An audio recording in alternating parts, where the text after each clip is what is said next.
जय श्री कृष्णा, जय श्री राम। श्रीमद् भगवद गीता का अध्याय पहला और श्लोक तीसरा, चौथा, पांचवा, ये तीनों श्लोकों में विवरण आज दिया जाएगा। तो इसमें दुर्योधन पांडवों के सेना के महारथियों के नाम बतलाते हैं तीनों श्लोकों में। तो ये जानना बड़ा ही रोचक है, कौन कौन कितनी महारथी हैं, कौन क्या है और कितना बलवान है। इस तीनों श्लोकों में पूरा विवरण दिया है, तो ज़रूर सुने। तो इसको अगर पूरा विवरण सुनना है तो लास्ट अंतिम क्षण तक बने रहिए। और थोड़ा श्लोक का भी महारथियों के नाम जानने, श्लोक का हिंदी अनुवाद जानना है तो 2 मिनट में पूरा हो जाएगा। तो शुरू करते हैं। अत्र शूरा महेश्वासा भीमार्जुन क्षमा युधि युयुधानो विराटश्च द्रुपदश्च महारथ है।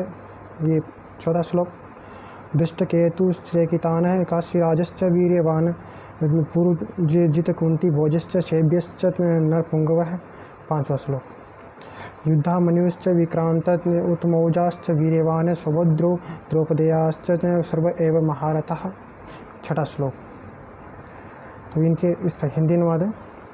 इस सेना में बड़े बड़े धनुष वाले तथा युद्ध में भीम और अर्जुन के समान सूर्यवीर, सात्विक और विराट तथा महारथी राजा द्रुपद, दृष्टकेतु और चेकितान तथा बलवान काशीराज, पुरुजित, कुंती भोज और मनुष्यों में श्रेष्ठ शैब्य पराक्रमी युद्धामन्यु तथा बलवान उत्तमौजा सुभद्रा पुत्र अभिमन्यु एवं द्रौपदी के 5 पुत्र, ये सभी महारथी हैं। तो अब इसका विवरण है, शुरू होता है। अब अत्र पद का यहाँ किस अर्थ में प्रयोग हुआ है? तो अत्र पद यहाँ पांडव सेना के अर्थ में प्रयुक्त हुआ है। तो युधि पद का अन्वय अत्र के साथ न करके भीमार्जुन समूह के साथ क्यों किया गया है? तो युधि पद यहाँ अत्र का विशेष से नहीं बन सकता, क्योंकि उस समय युद्ध आरंभ नहीं हुआ था। तो इसके अतिरिक्त उसके पहले इस पांडव सेना का वर्णन होने के कारण अत्र पद स्वभाव से ही उसका वाचक हो जाता है। तो इसीलिए उसके साथ किसी विशेष की आवश्यकता भी नहीं है। भीमार्जुन समूह के साथ युद्धि पद का अन्वय करके यह भाव दिखलाया है कि यहाँ जिन महारथियों के नाम लिए गए हैं वे पराक्रम और युद्ध विधा में भीम और अर्जुन की ही समता रखते हैं। प्रश्न: युयुधान, विराट, द्रुपद, दुष्टकेतु, चेकितान, काशीराज, पुरुजित, कुंती भोज, शैब्य, युधामन्यु, उत्तमौजा कौन थे? तो उत्तर अर्जुन के शिष्य सात्विकी का ही दूसरा नाम युयुधान था। ये यादववंशीय राजा शिनी के पौत्र थे। ये भगवान श्री कृष्ण के परम अनुगत थे और बड़े ही बलवान एवं अतिरथी थे। ये महाभारत युद्ध में न मरकर यादवों के पारस्परिक युद्ध में मारे गए थे। तो युयुधान नामक एक दूसरे यादववंशीय योद्धा भी थे। विराट मत्स्य देश के धार्मिक राजा थे। तो पांडवों ने एक वर्ष इन्हीं के यहाँ अज्ञातवास किया था। इनकी पुत्री उत्तरा का विवाह अर्जुन के पुत्र अभिमन्यु के साथ हुआ था। ये महाभारत युद्ध में उत्तर श्वेत और शंख नामक तीनों पुत्रों सहित मारे गए। और द्रुपद पांचाल देश के राजा पर्षतक के पुत्र थे। राजा पर्षद और भरद्वाज मुनि में परस्पर मैत्री थी। तो द्रुपद भी बालक अवस्था में भरद्वाज मुनि के आश्रम में रहे थे। तो इससे भरद्वाज के पुत्र द्रोण के साथ इनकी भी मित्रता हो गई थी। पर्षतक के परलोक गमन के पश्चात द्रुपद राजा हुए। तब एक दिन द्रोण ने इनके पास जाकर इन्हें अपना मित्र कहा। द्रुपद को यह बात बुरी लगी। तब द्रोण मन में अक्षुब्ध होकर चले आए। द्रोण ने कौरवों और पांडवों के अस्त्र विद्या की शिक्षा देकर गुरु दक्षिणा में अर्जुन के द्वारा द्रुपद को पराजित कराकर अपने अपमान का बदला चुकाया और उनका आधा राज्य ले लिया। द्रुपद ने ऊपर से द्रोण से प्रीति कर ली। प्रीति मतलब दुश्मनी। तो परंतु उनके मन में अक्षोभ बना रहा। उन्होंने द्रोण को मारने वाले पुत्र के लिए याज और उपयाज नामक ऋषियों के द्वारा यज्ञ करवाया। उसी यज्ञ की वेदी से धृष्टद्युम्न तथा कृष्णा का प्राकट्य हुआ और यही कृष्णा द्रौपदी याज्ञसेनी के नाम से प्रसिद्ध हुई। तो और स्वयंवर में जीतकर पांडवों ने उसके साथ विवाह किया। राजा द्रुपद के बड़े ही शूरवीर और महारथी थे।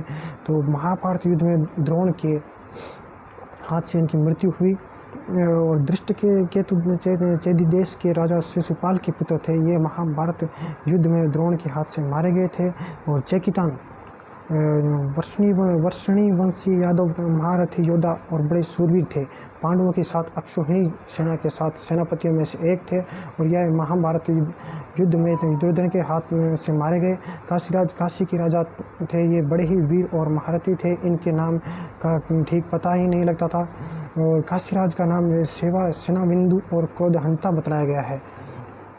तो कर्णपर्व अध्याय 6 में जहाँ काशीराज के मारे जाने का वर्णन है, वहाँ उनका नाम अभिभू बतलाया गया है। तो पुरुषजीत और कुंती भोज दोनों कुंती के भाई थे और युधिष्ठिर आदि के मामा थे। तो ये दोनों ही महाभारत युद्ध में द्रोणाचार्य के हाथ से मारे गए। तो शैब्य धर्मराज युधिष्ठिर के ससुर थे। इनकी कन्या देविका से युधिष्ठिर का विवाह हुआ था। ये मनुष्य में श्रेष्ठ बड़े बलवान और वीर योद्धा थे, इसलिए इन्हें नरपुंगव कहा गया है। तो युद्धामन्यु और तमोजा दोनों भाई पांचाल देश से राजकुमार थे। पहले अर्जुन के रथ के पहियों की रक्षा करने पर इन्हें नियुक्त किया गया था।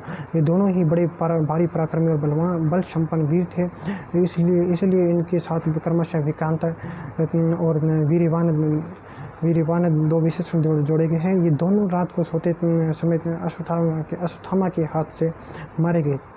और अभिमन्यु कौन थे? अर्जुन ने भगवान श्री कृष्ण की बहन सुभद्रा से विवाह किया था। तो उन्हीं की गर्भ से अभिमन्यु उत्पन्न हुए थे। मत्स्य देश के राजा विराट की कन्या उत्तरा से इनका विवाह था। तो ये उत्तरा का पहले बताया था मैं। तो उन्होंने अपने पिता अर्जुन से और प्रद्युम्न से अस्त्र शिक्षा प्राप्त की थी और ये असाधारण वीर थे। महाभारत युद्ध में द्रोणाचार्य ने एक दिन चक्रव्यूह की ऐसी रचना की कि पांडव पक्ष के युधिष्ठिर, भीम, नकुल, सहदेव, विराट, द्रुपद, दुष्टद्युम्न आदि कोई वीर उसमें प्रवेश नहीं कर सके। जयद्रथ ने सबको परास्त कर दिया। तो अर्जुन दूसरी और युद्ध में लगे थे। उस दिन वीर युवक अभिमन्यु अकेले ही उस व्यूह को भेद करके उसमें घुस गए और असंख्य वीरों का संहार करके अपने असाधारण शौर्य का परिचय दिया।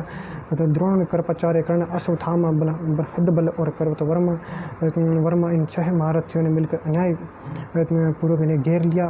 उस अवस्था में ही इन्होंने अकेले ही बहुत से वीरों का संहार किया। अंत में दुशासन के लड़के ने इनके सिर पर गदा का बड़े जोर से प्रहार किया, जिससे इनकी मृत्यु हो गई। राजा परीक्षित इन्हीं के पुत्र थे। द्रौपदी के 5 पुत्र कौन कौन थे? प्रतिविंध्य, सूतसौम, श्रुतकर्मा, शतानिक और श्रुतसेन। ये 5 क्रमशः युधिष्ठिर, भीमसेन, अर्जुन, नकुल और सहदेव और द्रौपदी के गर्भ से उत्पन्न हुए थे। इनको रात्रि के समय अश्वत्थामा ने मार डाला था। तो सर्वे एवं महारथ था। इस कथन का क्या भाव? शास्त्र और शस्त्र विद्या में अत्यंत निपुण उस असाधारण वीर को महारथी कहते हैं, जो अकेला ही 10,000 धनुर्धारी योद्धाओं का युद्ध में संचालन करता हो।